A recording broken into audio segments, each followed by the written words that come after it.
तो मैंने पापा को कॉल किया और पापा को कॉल पे बताया, तो पापा बिल्कुल ऐसे कि अरे तू कॉल रख, मुझे घर ही आना है। लेकिन इनिशियली मैं इतनी अच्छी नहीं थी स्टडीज में, और डिसिप्लिन से कुछ काम नहीं हो रहा है, पढ़ाई में भी अच्छा होना पड़ेगा। तो और मुझे भी ज्यादा करियर अवेयरनेस नहीं थी, तो मैंने सोचा कि ठीक है यूपीएससी करनी है। 11th 12th तक मैं अपने करियर को लेकर इतनी सिंसियर नहीं थी।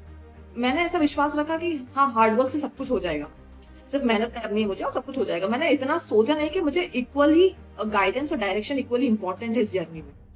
आपको पीवाईक्यू एनालिसिस इतना प्रॉपर करना है कि आपके क्वेश्चंस बन जाए एग्जाम हॉल में।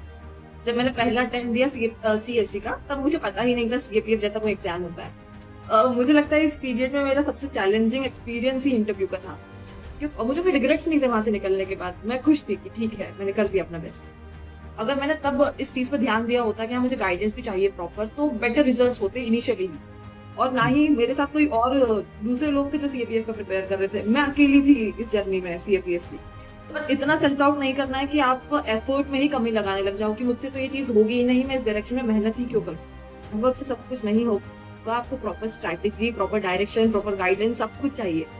तो एक तो ये इतनी बड़ी एग्जाम जब आप टारगेट कर रहे हो, तो आपको फेलियर्स के लिए भी रेडी रहना पड़ेगा। और यहाँ मुझे अगर फेलियर मिलता तो शायद इससे उभरना मेरे लिए बहुत मुश्किल हो जाता। हाँ। सो हाय एवरीवन, कैसे हैं आप सभी लोग। आज मेरे साथ हैं all India rank 3 CAPF AC 2025 Akanksha ma'am. Welcome to Mentors Cafe. कैसे हैं आप? बढ़िया हूँ सर, मैं, आप कैसे हैं? सब ठीक ma'am. First of all congratulations, all India rank 3। Result जिस दिन आया उस दिन क्या माहौल था और कैसी चीजें आपने डाइजेस्ट करी कि हाँ यार रिजल्ट आ गया and I am all India rank 3? Thank you for your wishes. और जिस दिन रिजल्ट आया उस दिन हम एक्सपेक्ट कर रहे थे कि हाँ रिजल्ट्स आने वाले हैं आज। बट उससे पहले भी स्पेकुलेशंस हो चुके थे कि हाँ रिजल्ट्स कभी भी, मतलब बीच में भी बहुत बार ऐसा हो चुका था कि आज रिजल्ट्स आएंगे, आज रिजल्ट्स आएंगे। तो मैं इतना माइंड नहीं कर रही, मुझे लगा आज भी शायद ना ही आए रिजल्ट्स। फिर जब रिजल्ट आया तो मैं मार्केट में थी, मैं कुछ काम कर रही थी वहां पर। तो मुझे लोगों ने कॉल करके बोला कि तेरी तो ऑल इंडिया रैंक 3 आई है। तो मैं एक पल को बिल्कुल इमोशनल हो गई मैं कि अरे वाह, मतलब विश्वास नहीं हो रहा था कि ऑल इंडिया रैंक 3 कैसे, मतलब मेरिट लिस्ट में तो एक्सपेक्ट किया था मैंने कि हाँ हो सकता है, लेकिन ऐसे ऑल इंडिया रैंक आना ये एक्सपेक्ट नहीं किया था। तो मेरे कुछ फ्रेंड्स हैं जिनने बोल दिया कि हो सकता है ये फेक पीडीएफ है, एक बार वेरीफाई कर ले। तो पहले मैंने उसे वेरीफाई किया, फिर मैंने अपनी फैमिली में बताया कि रिजल्ट आ गया है, मेरी रैंक 3 आई है। और सब बहुत खुश हुए। उसके बाद जो हुआ वो तो मुझे ठीक से ध्यान भी नहीं है, मैंने किस किस को कॉल करके बताया, पेरेंट्स के साथ मैंने शेयर किया, घर पे लोग आए, बहुत कुछ हुआ। फर्स्ट कॉल किसको किया आपने? फर्स्ट कॉल, एक्चुअली फैमिली तो पास में ही थी, मम्मी पापा सब पास में ही थे। तो फर्स्ट कॉल मेरा गया मेरे, जिनके साथ मैं प्रिपेयर कर रही थी इंटरव्यू, मंथन मेरा फ्रेंड है, उसको गया ओके मेरा फर्स्ट कॉल। ओके हाँ। ओके। ओके, मम्मी पापा का क्या रिएक्शन था जब उन्होंने आपने उनको बताया कि ऐसे ऐसे रैंक? वहीं पे सब कुछ रुक गए होंगे, आप शॉपिंग कर रहे होंगे मार्केट में। अ, हाँ, मैं एक्चुअली अकेली गई थी शॉपिंग करने। तो जब मैं घर आई तो मैंने मम्मी को बताया कि मम्मी रैंक 1 आई, रैंक 3 आई है। तो मम्मी तो बहुत ही खुशी, मम्मी इमोशनल हो गई पूरी कि अरे वाह क्या हो गया, बढ़िया हो गया। तो मम्मी का यही रिएक्शन था, पहले पापा को बता, पापा को बता। तो मैंने पापा को कॉल किया और पापा को कॉल पे बताया, तो पापा बिल्कुल ऐसे कि अरे तू कॉल रख, मुझे घर ही आना है। और पापा मिठाई वगैरह लेके घर आए और पापा भी बहुत खुश हुए। चलिए बढ़िया बढ़िया। मैम मैं आपकी बिल्कुल अर्ली लाइफ से स्टार्ट करूंगा कि स्कूल डे, आपकी स्कूलिंग कहाँ से हुई है, थोड़ा सा अगर आप डिफाइन करें हु इज आकांक्षा तो। हाँ, ठीक है, मेरी स्कूलिंग हुई है शाहजहापुर से ही हुई है, इंटरनल स्कूल ऑफ स्टडीज से मैंने स्कूलिंग करी है। हम्म, और अगर मुझे डिफाइन करना रहे हुई आकांक्षा, तो मैं बताऊंगी Akanksha has been a consistent and resilient girl, मतलब जिसने हार नहीं मानी कि ठीक है चैलेंजेस आए पर वो करती गई, मतलब कर्म करती गई, फल के बारे में इतना नहीं सोचा पहले उसने। तो मैं आकांक्षा को ऐसे डिफाइन करूंगी। एक मिनट।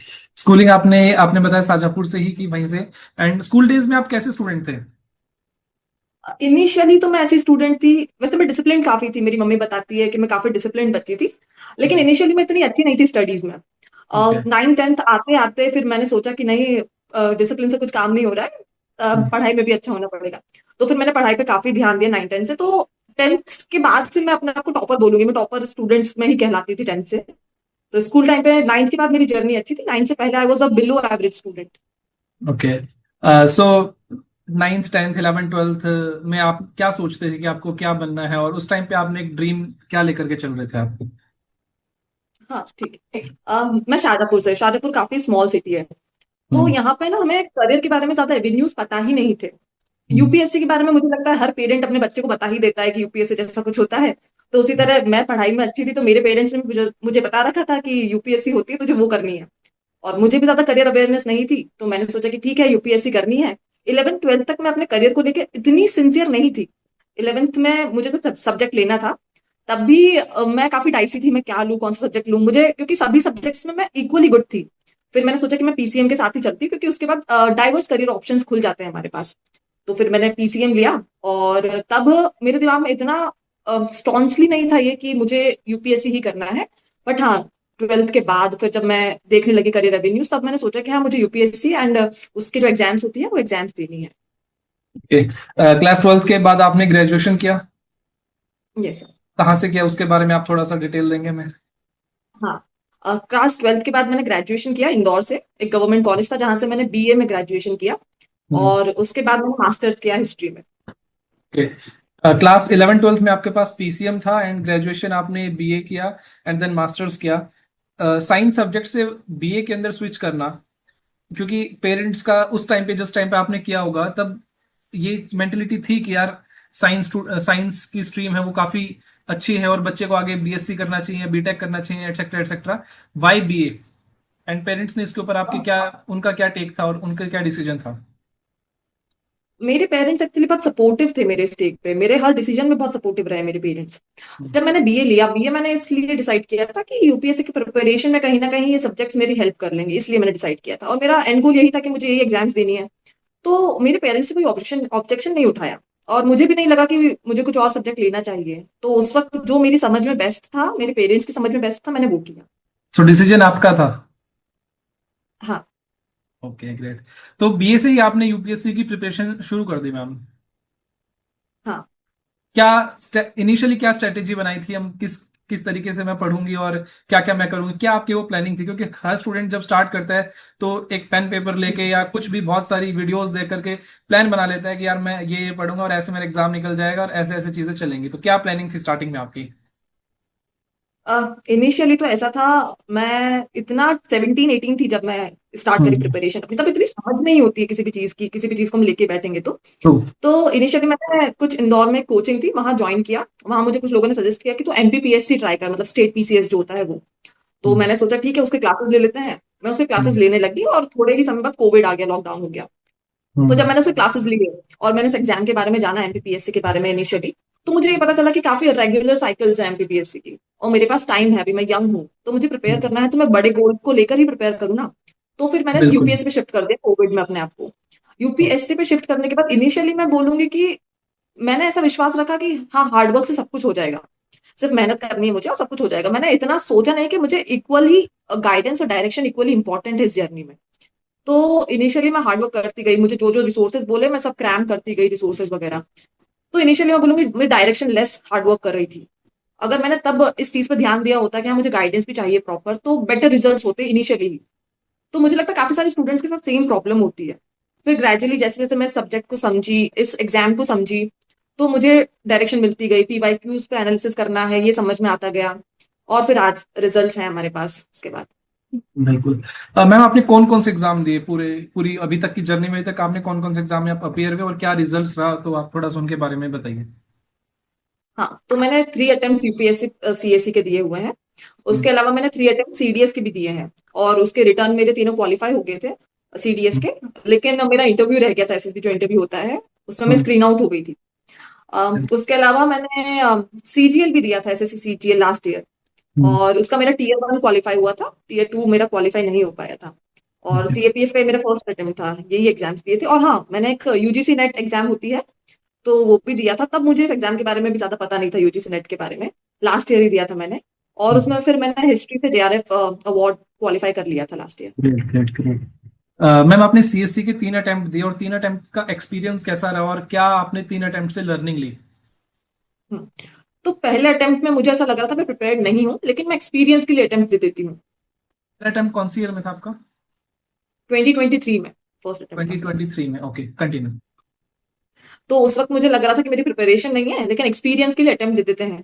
ऐसा मैंने सोच के पहला अटेम्प्ट दिया ठीक है उसके बाद मुझे रियलाइज हुआ कि नहीं मुझे पूरी स्ट्रैटेजी चेंज करनी है अपनी मेंस पे फोकस करना है क्योंकि ऐसा होगा कि अगर मैंने मेंस प्रिपेयर नहीं किया मैं प्रीलिम्स के लिए बैठ भी गई तो मुझे मेंस में प्रॉब्लम आएगी।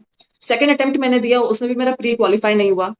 फिर वापस वही साइकिल, मैंने मेंस प्रिपेयर किया, फिर मैंने प्री प्रिपेयर किया, प्री दिया। लास्ट ईयर का प्री मेरा 0.66 से रह गया था। तो मुझे ये चीज समझ में आई है, हार्ड वर्क हर बच्चा कर रहा है। आपको पीवाईक्यू एनालिसिस इतना प्रॉपर करना है कि आपके क्वेश्चंस बन बन बन जाए एग्जाम हॉल में। बिल्कुल। तो मतलब आपकी तीन तीन साल जो आपने एक्सपीरियंस किया उसमें गाइडेंस और साथ में पीवाईक्यू एनालिसिस ये सबसे बड़ी प्रॉब्लम रही। हाँ। ओके। क्या रूटीन रहा है मैम आपका पढ़ने का, पूरे दिन का शेड्यूल अगर मैं पूछूं एक स्टूडेंट का, एस्पिरेंट का, स्पेशली आपका, कि क्या शेड्यूल था आपका पूरे दिन का? हाँ, तो मैं जल्दी उठ जाती थी, सुबह 6:30 7 मेरे लिए जल्दी होता है। तो ओके। इतनी बजे मैं उठ जाती थी, थोड़े मम्मी की हेल्प करती थी घर पे मैं। उसके बाद मैं 9 बजे तक लाइब्रेरी निकल जाती थी। मॉर्निंग में मैं 2 to 3 आवर्स का सेशन लेती थी एक पढ़ाई का, पूरा डे हम्म। प्लान करने के बाद। सबसे हम्म। पहला टास्क मेरा दिन में यही होता था कि पूरा डे प्लान करना है, मुझे क्या करना है आज। हम्म। फिर मैं 2 to 3 आवर्स का एक सेशन लेती थी, फिर लंच ब्रेक लेती थी, फिर अगेन 2 आवर्स का एक सेशन डे टाइम में, और फिर एक ब्रेक, चाय ब्रेक, ऐसा कुछ भी ब्रेक आप ले लो। और फिर हम्म। शाम को 2 आवर्स का एक और सेशन, और 7 to 8 के बीच में शाम को मैं रिजाइन कर देती थी कि हो गया अब मेरा। फिर घर आ जाती थी बस। ये रूटीन ओके। था मेरा। लाइब्रेरी में आप बैठ के पढ़ते थे हाँ हाँ, लाइब्रेरी में पढ़ती थी। और पूरी आपने अपनी जो पढ़ाई है वो अपने घर रह के की है? नहीं, मैं इंदौर भी रही हूँ, लेकिन इंदौर में भी मेरा ऑलमोस्ट यही रूटीन था। ओके। 1 साल से मैं घर पे हूँ, तो घर पे तो मेरा यही रूटीन रहा है। ग्रेट। जब तीन बार आपने सीएससी के अटेम्प्ट दिए और तीनों बार एग्जाम नहीं हुआ, देन सीएपीएफ पहले प्लान में था या फिर वो आफ्टर प्लान बी था वो आपका? इनिशियली प्लान बी था सीएपीएफ मेरे लिए, क्योंकि मैं सीएपीएफ एग्जाम के बारे में अवेयर ही नहीं थी इनिशियली। तो जब मैंने ओके। पहला अटेम्प्ट दिया सीएससी का, तब मुझे पता ही नहीं था सीएपीएफ जैसा कोई एग्जाम होता है। मुझे सेकंड अटेम्प्ट में पता चला कि अच्छा सीएपीएफ को एग्जाम होता है, वो भी मैं ऑप्ट कर सकती हूँ। तो फिर मैंने थर्ड अटेम्प्ट के बाद मेरा सीएपीएफ का जो अटेम्प्ट है वो भी दिया।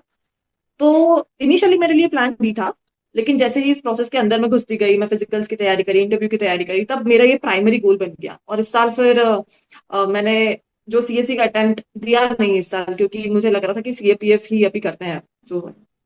ओके। मैं अभी जो सीजीएल, सॉरी सॉरी, जो सीएससी का जो आपका एग्जाम होता है वो होता है मई के एंड में, प्री। ठीक है। और मोस्टली हमें चीजें पता चल जाती है कि हमारा प्री निकल रहा है नहीं निकल रहा। और लास्ट टाइम वाला जो आप एग्जाम बता रहे हो वो आपकी बॉर्डर लाइन पे था, 0.66 मार्क्स थे। और एग्जाम सीएपीएफ का था 3 अगस्त को था आई गेस। इस बीच में आपने कैसे प्रिपेयर किया? और देखो, आज आप सीएससी के एस्पिरेंट रहे हैं, आपने सिलेबस बहुत पहले से कंप्लीट करके रखा होगा, बहुत सारी प्रैक्टिस आपने ऑलरेडी कर रखी होगी। वो जो 2 महीने का फेज था उसके अंदर आपने कैसे अपने आप को रेडी किया सीएपीएफ के लिए? और बैक ऑफ द माइंड में ये भी था कि फॉर एग्जांपल मान लेते हैं कि एग्जाम निकल गया, प्री निकल गया, तो मेरे को मेंस के लिए भी पढ़ना है, तो उस टाइम पे क्या चल रहा था दिमाग में, कैसे कैसे आपने हैंडल किया? हाँ, तो जब मैंने लास्ट ईयर सीएससी का प्रीलिम्स दिया, तो मैं 99% श्योर थी कि हाँ, मेरा प्रीलिम्स क्वालिफाई होने वाला है। तो मैं मेंस प्रिपरेशन में लग गई थी इनिशियली। तो लेकिन जब रिजल्ट्स आए तो मैंने देखा कि नहीं हुआ है प्रीलिम्स। तो उस वक्त मैंने ये भी डिसाइड किया कि मुझे 1 साल और बहुत अच्छे से देना है अपना, मुझे डिमोटिवेट नहीं होना है अपने रिजल्ट से। तो 11 जून को मेरे हिसाब से रिजल्ट आया था प्रीलिम्स का लास्ट ईयर, और 28 जून को मेरी यूजीसी नेट का एग्जामिनेशन था। तो ये जो 11 जून टू 28 जून था, ये पीरियड तो मैं इसी एग्जाम के लिए प्रिपेयर करती रही। इसके रिजल्ट भी पॉजिटिव रहे, अच्छा रिजल्ट आया मेरा। फिर जो जुलाई का मंथ बचा था, इसी जुलाई के मंथ में मैंने प्रॉपर सीएपीएफ की प्रिपरेशन करी है। मतलब इस जुलाई के मंथ में मैंने एनालाइज किया कि सीएपीएफ और सीएससी के प्रीलिम्स में डिफरेंस क्या है, मुझे क्या एक्स्ट्रा प्रिपेयर करना है। फॉर एग्जाम्पल साइंस जो होता है वो सीएपीएफ में काफी वेटेज रखता है, लेकिन सेम सीएससी के साथ नहीं है ऐसा। और मैथ्स हो गया, ये कुछ कंप्यूटर हो गया, ये कुछ सब्जेक्ट्स हैं जो एडिशनली सीएपीएफ में होते हैं। तो मैंने सिर्फ इन सब्जेक्ट पे फोकस किया उस वक्त, और जो मेरे पुराने सब्जेक्ट्स जो प्रिपेयर थे, पॉलिटी, ज्योग्राफी, इनको मैंने रिवीजन, एक बार रिवीजन किया इन सब्जेक्ट्स का बस। ओके। सो स्ट्रेटेजी बहुत सिंपल कि जो नए सब्जेक्ट्स हैं उनको पढ़ो, जो पढ़ रखे हैं उनको रिवाइज करो। प्रैक्टिस के लिए आपने कैसे प्रैक्टिस कैसे करते थे? हाँ, प्रैक्टिस मैंने काफी सारे टेलीग्राम चैनल्स हैं कोचिंग इंस्टीट्यूट्स के ही, जो पीवाईक्यूज अपलोड कर देते हैं यूपीएससी के जो भी एग्जाम्स होते हैं उनके, सब्जेक्ट वाइज इवन। तो वो काफी हेल्पफुल होता है प्रिपरेशन में, मतलब प्रैक्टिस के लिए। आप अगर कोई सब्जेक्ट उठा रहे हो मेरे हिसाब से, तो आप पीवाईक्यू के साथ ही उठाओ, क्योंकि आप अगर पीवाईक्यू के साथ उठा रहे हो तो आपको डायरेक्शन मिल जाएगी कि हमें सब कुछ नहीं पढ़ना है सब्जेक्ट्स में से, हमें पता है क्या क्या पढ़ना है। तो मेरी वो स्ट्रैटेजी रहती थी, पीवाईक्यू सॉल्व करना मेरा, मतलब मुझे अगर प्रैक्टिस करनी है तो मैं पीवाईक्यू से ही करती थी मैक्सिमम ऑफ द टाइम। और एक आध बार मैंने टेक्स्ट बुक पे कोई टेस्ट लगाया होगा। और पेपर टू की अगर मैं बात करूँ, पेपर टू का तो मैंने कोई फुल लेंथ टेस्ट लगाया ही नहीं था। मैंने बस थीम्स देखे, इंपॉर्टेंट थीम्स कौन कौन से हो सकते हैं करंट अफेयर्स के बेसिस पे। और last year previous year questions देखे और उन पे कंटेंट प्रिपेयर किया, ब्रेनस्टॉर्मिंग की प्रैक्टिस करी, थोड़ी मेंस की प्रैक्टिस पहले से ही थी क्योंकि सीएससी के मेंस की तैयारी कर रही थी, तो इतना डिफिकल्ट नहीं रहा मेरे लिए सीएपीएफ का रिटर्न। ओके। एंड इंटरव्यू का एक्सपीरियंस कैसा था? मुझे लगता है इस पीरियड में मेरा सबसे चैलेंजिंग एक्सपीरियंस ही इंटरव्यू का था, क्योंकि क्या होता है कि हम जब एस्पिरेंट फेज में होते हैं ना, तो हम अपने आप को काफी आइसोलेट कर लेते हैं थोड़ा। मैंने ऐसा कर लिया था अपने आप के साथ में, काफी जॉली पर्सनालिटी से, मतलब जॉली पर्सनालिटी थी, बट मैंने इस फेज में थोड़ा आइसोलेट कर लिया था अपने आप को। तो लोगों से इंटरेक्ट करना, पब्लिक स्पीकिंग, ये सब मेरे लिए थोड़ा चैलेंजिंग बन गया था एक सर्टेन पॉइंट के बाद। तो फिर मैंने स्टार्ट किया, मैंने सोचा कि मुझे अपने कंफर्ट जोन से बाहर आना ही पड़ेगा, क्योंकि इंटरव्यू में अच्छा स्कोर लाना ही है मुझे, अगर अच्छी रैंक लानी है, सिलेक्शन अपना डन करना है तो मैंने सर्टेन लोगों को, ऐसा ग्रुप ग्रुप था हम लोगों का, जिन लोगों का इंटरव्यू होने वाला था, तो वहां पे मैंने कुछ लोगों को अप्रोच किया कि हम लोग साथ में मिलकर प्रैक्टिस करते हैं। तो हम 3 लोगों का ग्रुप बना था, तो 3 सही लोग लगे मुझे कि हाँ ठीक है, 3 लोग इनफ है, ज्यादा टाइम वेस्ट भी नहीं होगा और प्रिपरेशन भी अच्छी हो जाएगी। हम लोग लेक्चरेट प्रैक्टिस करते थे, एक टॉपिक पे 3 मिनट तक बोलना, फिर एक दूसरे से डेफ रिलेटेड क्वेश्चंस पूछना, ये प्रैक्टिस हमने 3 महीने तक कंटिन्यूस करी। उसके अलावा मैंने मिररिंग, जो मिरर प्रैक्टिस बोलते हैं सब, वो मिरर प्रैक्टिस करी। मैं न्यूज़पेपर बुक पढ़ती हूँ, न्यूज़पेपर्स भी पढ़ती हूँ, मुझे बुक रीडिंग का भी शौक है, तो बुक रीडिंग वगैरह मैं थोड़ा लाउडली पढ़ती थी ताकि मेरी फ्लुएंसी थोड़ी अच्छी बन जाए इंग्लिश लैंग्वेज में। और उसके अलावा मैं दिल्ली गई थी प्रिपरेशन के लिए, तो तब मैंने करियर क्वेस्ट करके इंस्टीट्यूट है, वहां पे भी 10 डेज ऑफ वर्कशॉप होती है इंटरव्यू प्रिपरेशन की, वो मैंने ज्वाइन कर ली ताकि मुझे ये पता रहे कि मैं सही डायरेक्शन में वर्क कर रही हूँ या नहीं। Okay, great. इंटरव्यू वाले दिन का एक्सपीरियंस मैं जानना चाहूंगा। जब आप यूपीएससी भवन में आप गए, धौलपुर हाउस में आप जब गए, तब क्या उस टाइम नर्वस थे? क्या आप सोच रहे थे? दिमाग में क्या था और कैसे क्वेश्चंस आपसे पूछे गए? उसका एक्सपीरियंस और बताइए मैम। अ, मुझे जितना लग रहा था कि मैं नर्वस रहूंगी इंटरव्यू वाले दिन, उतना हम्म। नर्वस मैं थी नहीं। मैं एक्साइटेड थी, एक दिन पहले भी मैं एक्साइटेड थी कि कल मेरा इंटरव्यू है। हम्म। तो क्योंकि मैंने काफी सारे मॉक्स दे दिए थे, मैंने 7 to 8 मॉक्स दे दिए थे उससे पहले, तो थोड़ा मैं रूबरू हो गई थी उस प्रोसेस से। तो जिस दिन मेरा इंटरव्यू था, उस दिन मैं काफी खुश थी, काफी हैप्पी हैप्पी मैं जा रही थी, मेरे दोस्तों से बोल रही थी मेरे फोटोज लो, ऐसा ऐसा। तो जब मैं, अब सबसे ज्यादा नर्वसनेस होती है जब इंटरव्यू, आपको पता है कि आपका अगला नंबर है, आने वाला है अब आपका, तो तब मुझे थोड़ी नर्वसनेस हो रही थी। मैं ऐसे वो डीप ब्रेथ्स करते हैं सब, वो इंटरव्यू हॉल के बाहर बैठे बैठे वो सब प्रैक्टिस कर रही थी। उसके बाद जब मैं इंटरव्यू हॉल में गई, तो मैंने सोचा कि प्रिपरेशन करी है, रिजल्ट्स अच्छे आएंगे, ये सोच के मैं अंदर गई। वहां पे मुझसे डैफ जो होता है, डिटेल्ड एप्लीकेशन फॉर्म, उससे रिलेटेड काफी क्वेश्चंस पूछे, मतलब वो आपका बायोडेटा है, वो आपको अच्छे से प्रिपेयर करना है इंटरव्यू के लिए। तो उससे रिलेटेड मुझसे काफी क्वेश्चंस पूछे गए। मेरी हॉबी है रीडिंग, बुक रीडिंग, तो उससे रिलेटेड मुझसे क्वेश्चंस पूछे। योगा मैं करती हूँ, उससे रिलेटेड मुझसे क्वेश्चंस पूछे, मेरे बैकग्राउंड से रिलेटेड पूछे। उसके अलावा वुमेन स्पेसिफिक इश्यूज के बारे में भी मुझसे पूछे क्वेश्चंस। फॉर एग्जाम्पल, आपकी अगर हार्ड पोस्टिंग मिली है, आपके बेबीज हैं, तो आप कैसे क्या करोगे? आपके जो सबॉर्डिनेट्स है वो आपके बारे में, आपकी ऑर्डर को सुनना नहीं चाहते, आपकी कमांड लेना नहीं चाहते, तो आप क्या करोगे? ऐसे ऐसे क्वेश्चंस थे। तो मुझसे जितना हो सका वहां पे बेस्ट में जितना अपना दे सकती थी मैंने दिया, और मुझे कोई रिग्रेट्स नहीं थे वहां से निकलने के बाद। मैं खुश थी कि ठीक है, मैंने कर दिया अपना बेस्ट। ठीक है। मैम, मैं स्पेसिफिक सब्जेक्ट वाइज अब बात करना चाहूंगा। आपने लास्ट के 1 मंथ के अंदर साइंस के लिए प्रिपेयर किया, और अगर आपने सीजीएल एग्जाम पहले दिया है तो, और टीयर 1 भी आपने क्वालिफाई किया, तो मैं ये मान के चलता हूँ कि मैथ्स आपका बहुत अच्छा होगा। तो साइंस के लिए स्पेसिफिकली कैसे, आपकी स्ट्रेटेजी क्या थी? कैसे आपने प्रिपेयर किया? और साइंस का ऐसा था कि मैं थोड़ा बहुत पहले से भी साइंस पढ़ी हुई थी, क्योंकि मैंने सीडीएस एग्जामिनेशन दी है। बट उस जो 1 मंथ की जर्नी थी, उसमें मैंने ये फोकस किया कि मैंने ये देखा कि एनसीईआरटी बेस्ड क्वेश्चंस ही आ रहे हैं, अगर बेसिक साइंस के आपको सॉल्व करने हैं तो एनसीईआरटी पढ़नी ही है। तो मैंने 9th और 10th क्लास की एनसीईआरटी बिल्कुल अच्छे से पढ़ ली थी, और जो पीवाईक्यूज थे साइंस से रिलेटेड वो भी अच्छे से सॉल्व कर लिए थे मैंने, क्योंकि साइंस का वेटेज काफी है सीएपीएफ में, तो मेरी यही बिल्कुल। स्ट्रैटेजी थी साइंस। और रही बात मैथ्स की, आपने बोला मेरा मैथ्स अच्छा था, हाँ मेरा मैथ्स ठीक है, मतलब सीजीएल भी मैंने क्वालिफाई किया था, तो और सीसैट के लिए भी पढ़ना पड़ता है मैथमेटिक्स बिल्कुल। के। हाँ, लेकिन सीएपीएफ में जो मैथ्स होता है उसका एक्सपीरियंस मेरे साथ काफी अलग रहा है। मतलब मैं कॉन्फिडेंट थी कि हाँ ठीक है, मेरा मैथ्स ठीक है, मैं रेगुलर मैथ्स प्रैक्टिस कर रही थी, लेकिन जो मैथ्स का एफर्ट टू आउटपुट रेशियो है, वो मुझे एग्जाम हॉल में नहीं दिखा।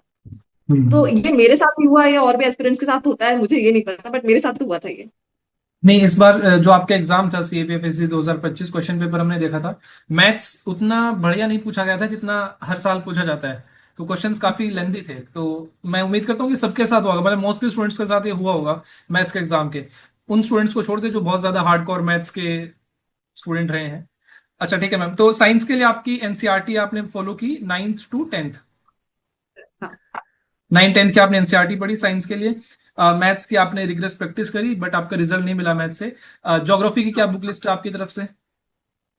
ज्योग्राफी के लिए भी मैं एनसीईआरटी ही सजेस्ट करूंगी। मैंने 11th क्लास की एनसीईआरटी होती है, हम्म। फिजिकल ज्योग्राफी वाली और एक इंडियन ज्योग्राफी वाली। उसके अलावा मैंने कोई रिसोर्सेज लिए ही नहीं अपनी पूरी जर्नी में ज्योग्राफी के लिए। मैं उन ओके। पे ही स्टिक रही, और पीवाई मैं बोलूंगी बेस्ट गाइड है आपका इस जर्नी में। Okay. And polity? Laxmikanth? Laxmikanth. Laxmikanth के बाहर मैंने कभी एक्सप्लोर करना भी नहीं चाहा और मुझे जरूरत भी नहीं लगी। ओके। हिस्ट्री?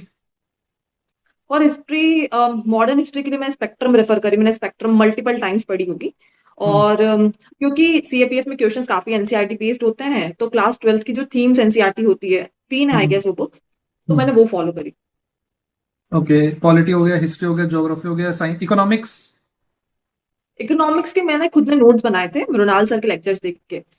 यूट्यूब पे सर के 7 to 8 years ओल्ड लेक्चर्स पड़े हुए हैं, जो आपका बेस बहुत अच्छा बना देते हैं। बहुत ही इजीली एक्सप्लेन किया है सर ने सब कुछ। तो मैंने वो रेफर करके नोट्स बनाए थे और अपडेट कर लिए अपने notes according to the demand of the examination. तो मैंने वो नोट्स रेफर करे थे इकोनॉमिक्स के लिए। Okay okay great. Paper one की क्या स्कोर है मैम आपका? Paper one, only paper one का? मेरा पेपर 1 का स्कोर है 117। 117। एंड पेपर टू का? 110, 110। 110। आपने मेरे को बताया कि आपने एक भी फुल लेंथ मॉक टेस्ट नहीं लिखा पेपर टू का सीएपीएफ के लिए। इंडिविजुअल प्रैक्टिस भी आपने कभी नहीं करी, ऐसे लिखा कोई चलो इसके ऊपर ऐसे लिख के देखते हैं, या फिर ये वो? मैंने प्रैक्टिस करी। हाँ, ये ओके। वाली प्रैक्टिस मैंने करी थी कि इंडिविजुअल ऐसे लिखना है, लेटर्स लेटर्स क्या, रिपोर्ट्स लिखने हैं। हम्म। और ये प्रैक्टिस मैंने इंडिविजुअली करी थी, लेकिन फुल लेंथ नहीं लगाया था मैंने कोई भी। ओके, आपको फिर ऐसा डर नहीं था कि यार एग्जाम में मैं बैठूंगी, क्योंकि इंस्टीट्यूट्स और ये सब चीजें ना क्रिएट करते हैं कि आपके एग्जाम में टाइम पे हम्म। एग्जाम कंप्लीट नहीं हो पाएगा, एटसेट्रा एटसेट्रा। तो आपने कभी सोचा नहीं कि यार इतनी अच्छी चीजें चल रही हैं तो क्यों ना प्रैक्टिस की जाए? सर एक्चुअली मेरे साथ ये ब्लेसिंग मानूंगी मैं कि जब मैंने सीएपीएफ का एग्जाम दिया, तब ना तो मुझे सीएपीएफ रिलेटेड कोचिंग इंस्टीट्यूट की अवेयरनेस थी, और ना ही मेरे साथ कोई और दूसरे लोग थे जो सीएपीएफ का प्रिपेयर कर रहे थे। मैं अकेली थी इस जर्नी में सीएपीएफ की। तो मुझे ओके। ये फोबिया पता ही नहीं था कि अगर मैं टेस्ट नहीं लगाऊंगी तो मेरा पेपर टाइमली कंप्लीट नहीं होगा। तो एग्जाम हॉल पेपर पूरा कंप्लीट हुआ? एंड हाँ, पेपर मेरा पूरा कंप्लीट हुआ। ठीक है, और फर्स्ट टाइम जब आपने लिखना शुरू किया तब आई थिंक आपके ना माइंड में वो डर नहीं था, या फिर वो एक होता है ना कि यार जब बच्चे को इतना डरा दिया जाए कि तुम टाइम पे नहीं कर पाओगे तो अननेसेसरी वो स्ट्रेस ले लेता है, शायद वो चीज नहीं हाँ, थी? हाँ। हाँ, इवन मेरे लिए शॉकिंग भी था जब मैं सुनती थी कि यार पेपर कंप्लीट नहीं हुआ टाइम पे। तो मुझे लगता था कैसे नहीं हुआ, क्योंकि मेरा तो टाइम से पहले कंप्लीट हो गया था। Okay great. पेपर टू के लिए क्या टिप्स देना चाहेंगे आप स्टूडेंट्स को? पेपर 2 के लिए मैं मानती हूँ मेरे लिए न्यूज़पेपर बहुत हेल्प करा है, क्योंकि मैं हम्म। न्यूज़पेपर के साथ काफी कंसिस्टेंट थी अपने ये 3 4 साल की जर्नी में। न्यूज़पेपर से क्या होता है, हम सबकॉन्शियसली डेटा हमारे पास आ जाता है, हमारे पास लिखने की टेक्निक आ जाती है, हमारे पास डिफरेंट ओपिनियंस आ जाते हैं, काफी चीजों के बारे में इंफॉर्मेशन कलेक्ट हो जाती है। तो न्यूज़पेपर काफी हेल्पफुल रहा मेरे लिए पेपर 2 में। अपार्ट फ्रॉम दैट, राइटिंग की प्रैक्टिस करनी ही है। मैंने फुल लेंथ टेस्ट नहीं लगाए हैं। मैं लकी भी हो सकती हूँ कि मेरा टाइमली कंप्लीट हो गया। बट हाँ, लगाना चाहिए अगर आपको अवेयरनेस है, आपको पता है कि आपका छूट रहा है पेपर तो। उसके अलावा राइटिंग की इंडिविजुअली तो मैं प्रैक्टिस करती ही थी, और मैं ब्रेन स्टॉर्मिंग पे ज्यादा फोकस करती थी। मतलब अगर कोई भी, मैं ऐसा बहुत बार ऐसा होता था कि मैं ऐसा टॉपिक चूज करती थी जिसमें मैं अनकंफर्टेबल हूँ, और उस पर लिखने का ट्राई करती थी। उस पर पहले मैं एक चार्ट बनाऊंगी जिसमें मैं वेरियस पॉइंट्स लिखूंगी कि इनके इनके ऊपर मुझे लिखना है। तो ऐसे मैंने प्रैक्टिस करी थी मेरे पेपर 2 की। Okay okay great. मैम आपने बताया कि ड्यूरिंग इंटरव्यू प्रिपरेशन आपके साथ में दो लोग और थे, मतलब आप 3 लोग टोटल प्रिपेयर कर रहे थे, तो उनका एग्जाम क्लियर हुआ? मेरा एक फ्रेंड है जो काफी अच्छा फ्रेंड बना इस जर्नी में, मंथन। उसका नहीं क्वालिफाई हुआ, तो उसके लिए मुझे सबसे बेकार लगा। और जो एक और था, हाँ, उसका क्वालिफाई हो गया है। ओके। और भी लोग थे इस प्रिपरेशन में, उन लोगों का भी क्वालिफाई हो गया, सिर्फ मेरा एक ही फ्रेंड है जिसका नहीं हो पाया। तो काफी बेकार लगा मुझे उसके लिए। ओके। अगर आप अपनी पूरी जर्नी में अगर आप अभी तक देखें अपने आप को, तो अगर मैं पूछूं कि आपको अगर पिछले 5 साल पहले जो आकांक्षा थी उसको कुछ सुधार करने होंगे, तो क्या क्या मिस्टेक्स थी आपकी, या फिर क्या सजेशंस रहेंगे जूनियर्स के लिए? अ, पहली चीज तो ये बोलूंगी कि सेल्फ डाउट आता है, हर इंसान को आता है सेल्फ डाउट। बट इतना सेल्फ डाउट नहीं करना है कि आप एफर्ट में ही कमी लगाने लग जाओ कि मुझसे तो ये चीज होगी ही नहीं, मैं इस डायरेक्शन में मेहनत ही क्यों करूं। ये नहीं सोचना है। मेरे साथ कहीं ना कहीं ये मुझे लगता है फैक्टर रहा है कि मेरा प्रीलिम्स नहीं निकला है। मुझे लगता था शायद मैं इतनी डिजर्विंग कैंडिडेट हूं ही नहीं कि मेरा प्रीलिम्स निकले और मैं ये एग्जाम क्वालिफाई कर सकती हूँ। ये माइंडसेट का चेंज रहा है मेरे सीएपीएफ की जर्नी में। सीएपीएफ की जर्नी के वक्त मैं काफी मैनिफेस्टेशन पे विश्वास रखा है, सेल्फ डाउट कम करने की कोशिश करी है। सेकंड मैं ये बोलूंगी, सिर्फ हार्ड वर्क से सब कुछ नहीं होगा, आपको proper strategy, proper direction, proper guidance सब कुछ चाहिए। और आज के ऑनलाइन वाली जो एरा है, इसमें आपके पास सब अवेलेबल है, बस आपको विलिंगनेस होनी चाहिए कि हाँ आपको करनी है वो चीज। तो ये दो चीजें हैं जो मुझे अभी याद आ रही है कि मैं 5 साल वाली पुरानी आकांक्षा को बोलूं। मैम, जब भी एग्जाम क्वालिफाई नहीं होता था या फिर कोई भी सिचुएशन ऐसी आती थी जिसमें आप लो फील करें, क्योंकि आज की डेट में मतलब ऑनलाइन भी बहुत सी चीजें चलती हैं, और साथ में जब आप बैठ के प्रिपेयर कर रहे हो कि आपने अपनी ग्रेजुएशन कौन सी ईयर में की थी मैम? 2023? 2000 मुझे याद ही नहीं आ रहा है। 2022 में हुई होगी मेरी ग्रेजुएशन। तो उसके बाद का जो पीरियड रहा है, क्योंकि ग्रेजुएशन के बाद थोड़ा सा प्रेशर आता है आपके ऊपर, बहुत सी चीजें होती हैं, तो उस प्रेशर को आपने कैसे संभाला? दूसरी चीज, जब भी आप लो फील करते थे, लाइक यार अब नहीं हो रहा है, एक अटेम्प्ट दिया आपने, पता चला कि एग्जाम नहीं निकला, वो पूरा एक साल की पूरी साइकिल है, उसको रिपीट करो, तो उस चीज को आपने कैसे संभाला और कैसे अपने आप के मोटिवेशन को हमेशा हाई रखा? मोटिवेशन हाई रखना ऑल द टाइम पॉसिबल ही नहीं है। मैं तो किसी को इस चीज पे टिप्स दे ही नहीं सकती। मुझे ऐसा लगता है मोटिवेशन फ्लक्चुएट होता ही रहता है इस जर्नी में, और मुझे लगता है बहुत बार आप लो मोटिवेशन के साथ ही काम करना है आपको। बट आपको बस ये ध्यान रखना है कि हमें पढ़ना है, हमें कंसिस्टेंसी मेंटेन करनी है। सबसे इंपॉर्टेंट इस जर्नी में कंसिस्टेंसी ही है, मोटिवेशन इतना इंपॉर्टेंट है ही नहीं इस जर्नी में। दूसरी बात, जब मुझे फेलियर्स देखने पड़े अपनी लाइफ में, तो एक तो ये इतनी बड़ी एग्जाम जब आप टारगेट कर रहे हो, तो आपको फेलियर्स के लिए भी रेडी रहना पड़ेगा। तो मैं एनालाइज करती थी कि ठीक है मेरी कहाँ कमियां रह गई है, और कहीं ना कहीं हमें अपनी कमियां पता होती थी। मतलब पता रहती है, सबको पता रहती है, तो बिल्कुल मैं उन्हें बिल्कुल। ओन करती थी, ऐसे भागना नहीं चाहती थी, ऐसे अपने आप को सिंपैथाइज नहीं करती थी कि मेरा तो नहीं हो रहा है, मैं तो इतनी मेहनत कर रही हूँ। मुझे पता रहता था कि यहाँ यहाँ मैं गलत हूँ, और ये जर्नी लंबी है, ये टाइम ले सकती है। इस चीज की मुझे शुरुआत से ही मतलब भनक थी कि हाँ ये लंबी हो सकती है जर्नी।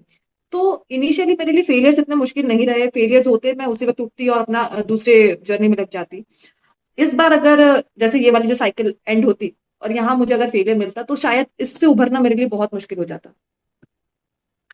जब आपके एग्जाम्स के रिजल्ट आते थे और एक हताशा आपको मिलती थी कि यार इस बार नहीं हुआ, देन पेरेंट्स का क्या टेक रहता था इसके ऊपर, और क्या रिएक्ट करते थे वो इस पे?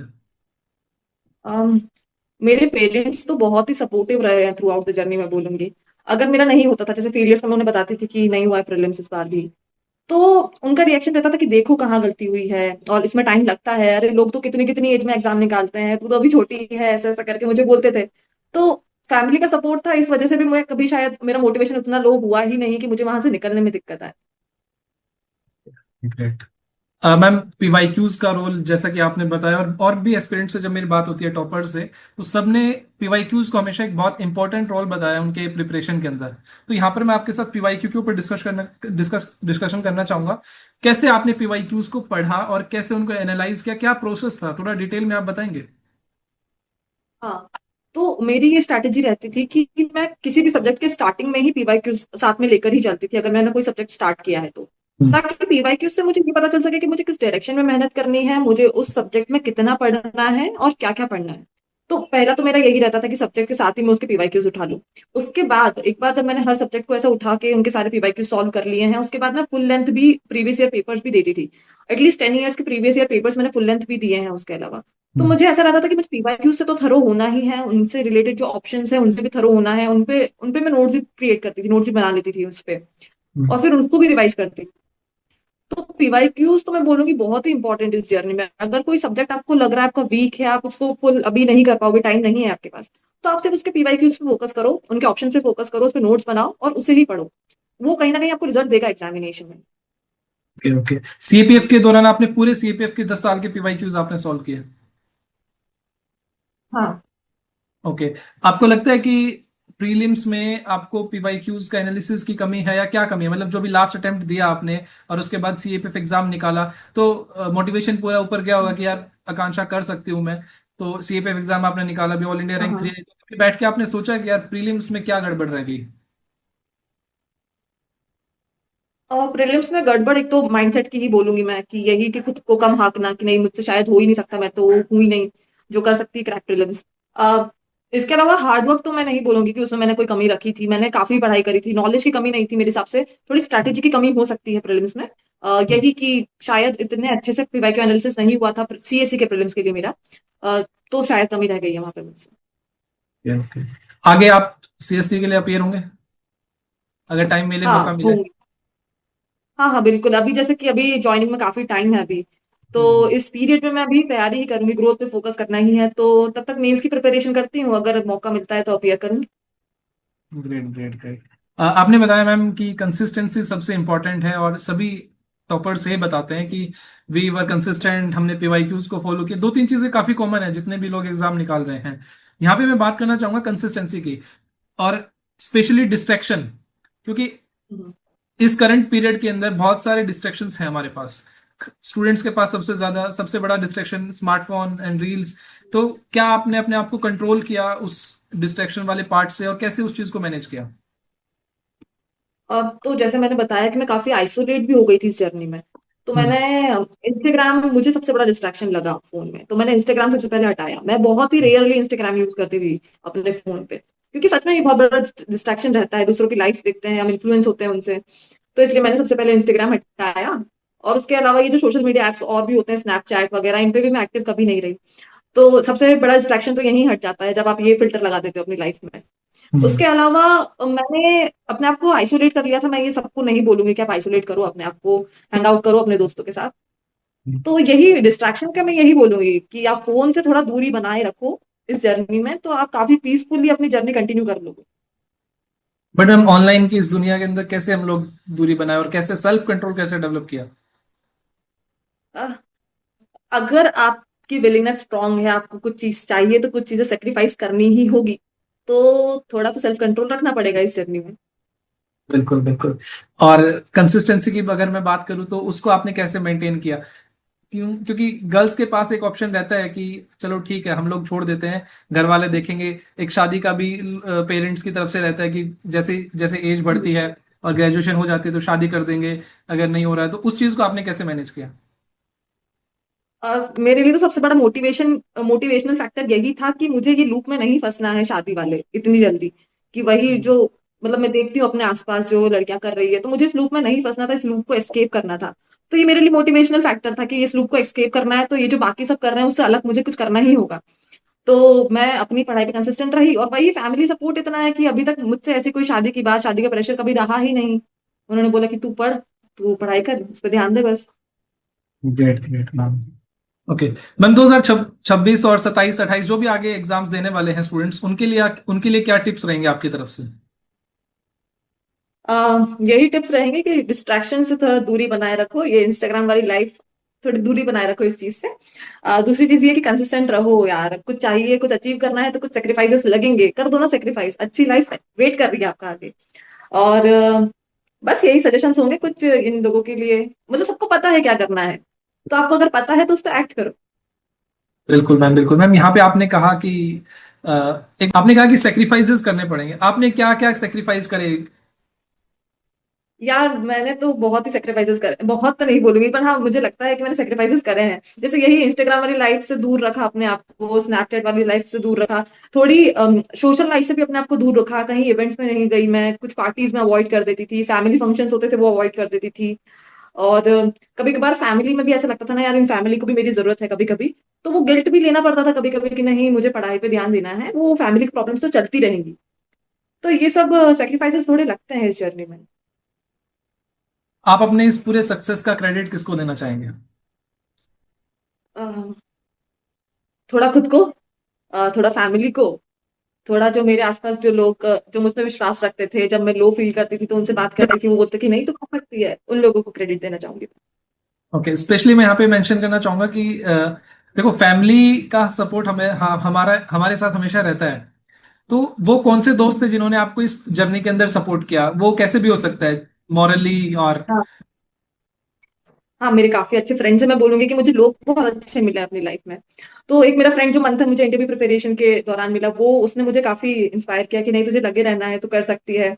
एक मेरा फ्रेंड है ईशान, उसने भी मुझे काफी इंस्पायर किया शुरू से ही। मेरी बेस्ट फ्रेंड्स है खुशी, संध्या, ये लोग भी हमेशा मुझे बिलीव दिलाती रहे कि नहीं तू कर सकती है बहन, तू करती रहे, लगी रहे। तो ये लोग मेरी लाइफ में काफी इंपॉर्टेंट है, मैं बोलूंगी। चलिए ग्रेट मैम, अब आप इन सब लोगों को वापस से मोटिवेट करना है और ये लोग जो भी अपने जीवन में कर रहे हैं इनको सबसे बेस्ट करना है। और क्या कुछ आपको सब कुछ, अच्छा कर रहे हैं अपनी। जी आपको कुछ भी मैम बताना है, क्या? शेयर करना है अपनी प्रिपरेशन जर्नी से रिलेटेड, या कुछ भी आपके मन में जो भी है कि हाँ यार मेरे को ये बात शेयर करनी है, प्लीज। अम, कुछ याद नहीं आ रहा है मुझे इतना कुछ बोलने के बाद। ओके, रिजल्ट आने के बाद क्या क्या चीज हुई है जिंदगी में लगभग? आई थिंक आपका रिजल्ट आया था 9th को, आया था या फिर नहीं 7th 8th के सेवेंथ। अराउंड? हाँ 7th सेवेंथ को आया है हमारा। रिजल्ट आया था, उसके बाद से क्या क्या चीजें बदल गई हैं जीवन में? अच्छा, तो आपने ये भी पूछा ना क्या क्या बताना चाहते हो, तो हाँ इस हाँ। रिजल्ट वाली बात से मुझे वो भी याद आ गया। अभी जो मैं फील कर रही हूँ इसका टोटली अपोजिट मैं फील कर रही थी रिजल्ट से पहले। मैंने बोला मैं सीएपीएफ जर्नी के दौरान बहुत पॉजिटिव रही, तो मैं इंटरव्यू तक ही पॉजिटिव रही। इंटरव्यू के बाद मैंने डिसाइड किया कि मुझे प्रैक्टिकल रहना है, कि अगर नहीं हुआ तो क्या। तो नहीं हुआ जब मैं सोचती थी तो मैं बहुत लो फील करती थी। मतलब मैं अपने आप को एक्ट करने के लिए कि मुझे पढ़ाई करनी है, उसके लिए मुझे अपने आप को फोर्स करना पड़ रहा था। अब तो ऐसा लग रहा था, जैसे मैंने आपको बोला कि मुझे ये साइकिल है ना एस्केप करनी थी, कि ये शादी हो जाती है फिर फैमिली संभालो, ये साइकिल मुझे एस्केप करनी थी। तो मुझे ऐसा लगता था शायद मैं साइकिल एस्केप कर ही नहीं पाई, क्योंकि अब मैं 24 की हो चुकी हूँ। मेरे पेरेंट्स भी कब तक रुकेंगे मेरी शादी के लिए। सोसाइटल प्रेशर होता है पेरेंट्स पे भी। तो मुझे ऐसा बिल्कुल। लगा था शायद मैं लूप एस्केप नहीं कर पाई, और मेरी थोड़ी फैमिली में भी प्रॉब्लम चल रही है इस साल, तो मुझे लगा कि इस साल मैं अपना 100% दे ही नहीं पाऊंगी। तो मैं काफी लो फील कर रही थी, मतलब I was at my lowest अभी रिजल्ट से पहले। और जैसे ही रिजल्ट आया सब कुछ टेबल टर्न्ड, ऐसा जैसा हम बोलते हैं वो हो गया। तो रिजल्ट आने के बाद तो समझ ही नहीं आया क्या इतनी सब जल्दी हो जाता है। जो खुशी के पल होते हैं बहुत जल्दी निकलते हैं मेरे हिसाब से। रिजल्ट आया उसके बाद काफी लोग आए आए मिलने, आपके मैं रिप्लाईज नहीं कर पाई, वो भी यही रीजन था कि इतने लोग घर पे आ रहे थे। और मतलब मुझे घर के काम भी करने हैं फिर, तो मैं इतना कहीं और ध्यान नहीं दे पा रही थी। तो बहुत ही अच्छे मोमेंट्स है, शायद मैं फॉरएवर चेरिश करूंगी ये मोमेंट्स। मम्मी पापा के साथ क्या बात हुई इस दौरान, मतलब रिजल्ट के टाइम, जैसे रिजल्ट आ जाता है, सेलिब्रेशन चल रही है, सब खुशियां, पापा के पास कॉल आ रहे होंगे, मम्मी के पास कॉल आ रहे होंगे, तो मतलब लेकिन एक टाइम के बाद क्या हुआ होगा कि थोड़ी सी चीजें कम हो गई होंगी, लाइक अब कॉल्स नहीं आ रहे होंगे क्योंकि दिन हो गए हैं, लगभग 10 दिन हाँ। हो गए हैं। तो उस दौरान जब रात को आप लोग बैठते थे, जब भी हम लोग डिनर करने बैठते हैं, तो पेरेंट्स के साथ और फैमिली के साथ हमारी बहुत बातें होती हैं कि ये हुआ वो हुआ, पापा हाँ। भी तो उस टाइम पे जिनका गुस्सा रहता था, वो तो जो परेशानी रहती थी कि यार बच्चा अभी सक्सेसफुल नहीं हो रहा है, इतने अटेम्प्ट दे रहे हैं, पैसे भी लग रहे हैं। तो रिजल्ट के बाद जब आप पेरेंट्स आपके साथ बैठते थे, डिनर पे बैठते हो आप लोग, तो क्या उस टाइम बातें होती थी और क्या डिस्कशन होता था? मेरी मम्मी को तो मुझ पे बहुत ही विश्वास था कि ये कुछ ना कुछ कर लेगी, तो मम्मी तो बहुत ही खुश बिल्कुल कि अरे तूने कर लिया। पर थोड़ा मेरे पेरेंट्स का ऐसा भी था कि तू कॉम्प्लिसेंट मत हो जाना, अभी तुझे और भी अभी तेरे पास टाइम है, तू और भी चीजें अचीव कर सकती है। तो मेरे पापा का ये था कि थोड़ी अभी भी पढ़ाई कर, तूने बहुत अच्छा अचीव कर लिया है, लेकिन यहाँ पे सेटिस्फाइड मत हो, यहाँ रह के अपनी ग्रोथ को स्टैग्नेट मत कर लेना अभी। तो पापा का तो यही रिएक्शन था। बाकी पापा खुश बहुत थे, लेकिन इतना जताते नहीं है मेरे पापा, इतना एक्सप्रेसिव नहीं है। तो बस वो अपनी मतलब खुश है, समझ में आता है कि हाँ खुश है पापा भी। चलिए बढ़िया बढ़िया मैम। और कुछ आपको बताना है मैम? नहीं सर, सब कुछ हो गया। चलिए, thank you so much ma'am, काफ़ी अच्छा लगा आपसे बात करके और आपकी जर्नी को जान करके। मैं चाहता हूँ कि जितनी भी गर्ल्स स्पेशली, और कॉन्ग्रेचुलेशन आप गर्ल्स टॉपर भी हैं, तो जितनी भी गर्ल्स थैंक जो यू। इस एग्जाम के लिए प्रिपेयर कर रहे हैं, तो मैं चाहूंगा मैक्सिमम गर्ल्स इसमें पार्टिसिपेट करें, क्योंकि धीरे धीरे आप देख रहे हो गर्ल्स भी बहुत आगे आ रही हैं इस एग्जाम में। पहले गर्ल्स का रेशियो और बॉयज का रेशियो बहुत कम था इस सीएपीएफ एग्जाम के अंदर। तो ये आप उन सबके लिए आपने बहुत अच्छा मोटिवेशन दिया है कि हाँ हम लोग भी इसके अंदर कर सकते हैं। कौन सी प्रेफरेंस क्या आपकी फोर्स की? मेरी फर्स्ट प्रेफरेंस सीआईएसएफ है, सेकंड मेरी सीआरपीएफ थी, थर्ड ये सब बीएसएफ, मिल जाएगी fourth ma'am? SSB and fifth IT. हाँ ओके सीआईएसएफ ओके। मिल जाएगी थैंकफुली। चलिए मैम, बढ़िया बढ़िया। ठीक है ma'am, thank you so much, आपसे बात करके बहुत अच्छा लगा। कैसा लगा आपको, मतलब 10 दिन बाद वापस से चीजें रिवाइंड करके? अच्छा लगा सर, काफी अच्छा सेशन रहा मेरे लिए तो ये भी। चलिए, thank you so much ma'am. Thank you sir, thank you.